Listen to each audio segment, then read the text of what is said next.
Hello, my name is Stephen Thomas. In today's video, we're going to take a look at some of the new features recently added to Azure Logic Apps to better support exposing them as MCP servers. So first off, why would you want to expose your Logic Apps as MCP servers in the first place? Well, it allows you to easily expose existing logic that you may have already created as MCP servers to your AI agents. This way they can consume that content very easily. It also allows you to use some of the 1400 connectors that are provided to you inside of Logic Apps to expose that functionality very easily and securely to your AI agents as well. So for things like accessing some of your custom backend SQL Server databases, you can expose them exactly the way you want to, secure it the way you want to, and provide that access to AI agents. And we're going to see exactly how to do that in this demo. So let's jump in and get started.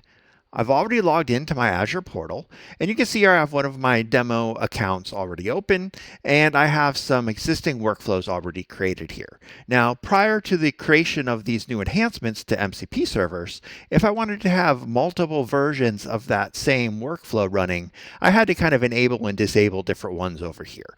So what you can see here is I have an ask for help, and then I have an ask for help K25, where I'm using a different LLM model inside that workflow. And I wanted to toggle back and forth between these. And now we'll see how easy it is to do that with these new enhancements. So some of these new enhancements you'll see over here, they show up under agents, and you'll see MCP servers. Let's go ahead and click on that. And here you have a brand new experience here where you can create a new workflow, which you'll see in just a moment, or you can expose existing workflows. And let's click Expose Existing Workflows. I'm going to give this a name, Ask for Help, and this will give you help playing a hand of poker. And I can select what workflows I want to be part of this MCP server. And you can now have multiple MCP servers inside of a single Logic app. So that's pretty cool as well. So in this case, I can select Ask for Help. I'm going to say Create. It's going to take just a moment. It's going to create that MCP server here. We can see Ask for Help, and you can see my workflow in there. Now, they've also added the new ability to have key-based authentication, which is pretty cool as well. So if you click over here and click Edit, you can see you now have a drop-down. You can choose if you want the OAuth authentication or the key-based authentication. I'm going to leave it on key-based authentication. If I wanted to generate a key, I'd click Generate Key. And I could select 24 hours, 7 days, 30 days, 90 days, or never expires. In this case, I'm not going to generate a key for this because I'm not going to actually run this. But in this example here, if I wanted to leverage this in my AI agents, I could simply come copy URL. And right there, I'd have everything I need to go consume this AI agent, along with that key here that we would generate with the API key. Now, if I wanted to edit this, I could click Edit.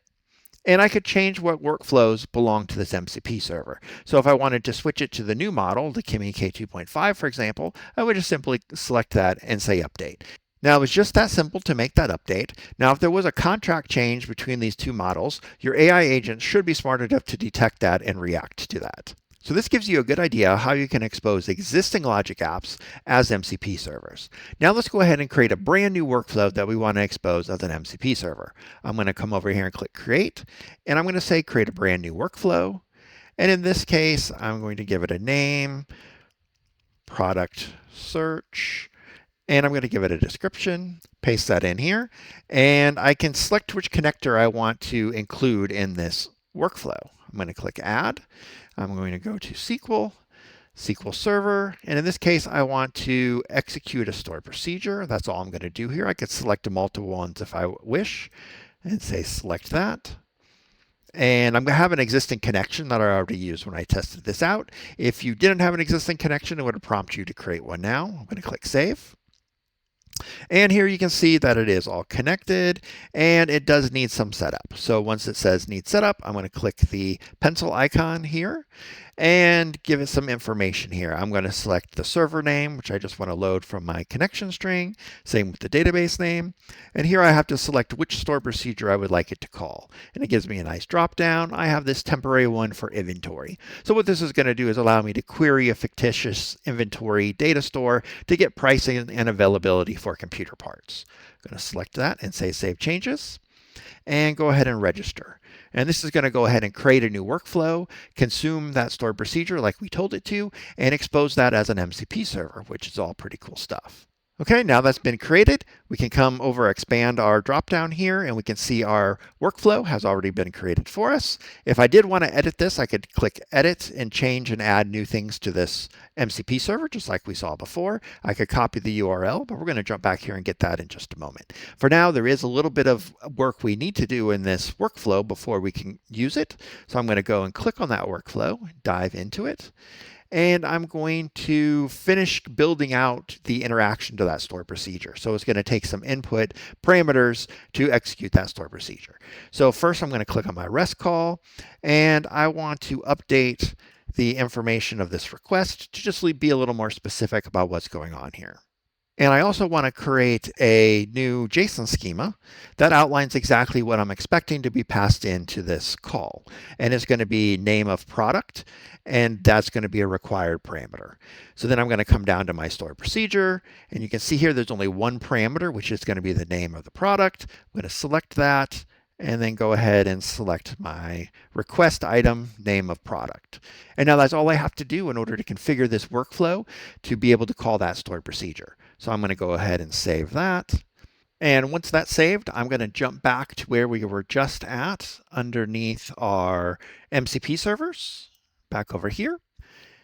And now I have everything all ready to consume this workflow that we are exposing as an MCP server. So now let's go ahead and generate an API key. I'm going to click generate up here. I'm just going to use 24 hours, click generate, and it's going to give you your API key here. I'm going to go ahead and copy that. I'm going to go ahead and paste this into Notepad. Okay. Now you want to also make sure that you copy it here because you won't see it again once you leave this screen. If you need to come back, you'll have to regenerate a new one. So go ahead and close that. And now I need to copy the URL. So I simply click the copy button. Now let's paste that URL and take a look at it. The first part of it is going to be the name of my Logic app that's going to be given to me by Azure, API/MCP servers. Then it's ProductSearch, which is the name of the MCP server that we've defined down here, /MCP.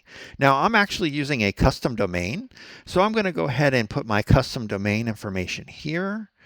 And this is going to be the URL that we're going to use. Much simpler. I would highly suggest everyone to get a custom domain, even if you're just doing demos. You can get them from Cloudflare for like 10 bucks a year. Super simple to set up. I got a whole video of how to set that up for Logic Apps. You can find that on my YouTube channel, but I'm going to go ahead and grab that. Now let's jump over to VS Code and go ahead and configure this. Okay, I've now jumped over to VS Code, and I just have VS Code open. I'm going to come in here, add MCP servers, and add it as an HTTP, and paste in that URL, then hit enter. And I'm going to call this product search, and I'll make it globally available.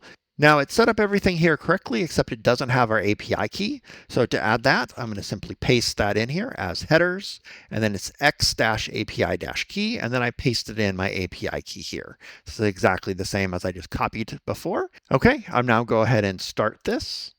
And you can see now that it's running. If you get a pop-up here at the top talking about OAuth authentication, then you probably have something typed wrong. Your headers or your API key may be incorrect. So if it doesn't get authentication via the API key, it's going to try to authenticate via OAuth. And I don't have that configured for this Logic app, so it would give some errors here. So if you see that, check your API key. So now let's go ahead and consume this. Let's see how easy it is to go ahead and look at this. I'm going to come over here and click on Tools. And you can see here that we have our ProductSearch MCP server here.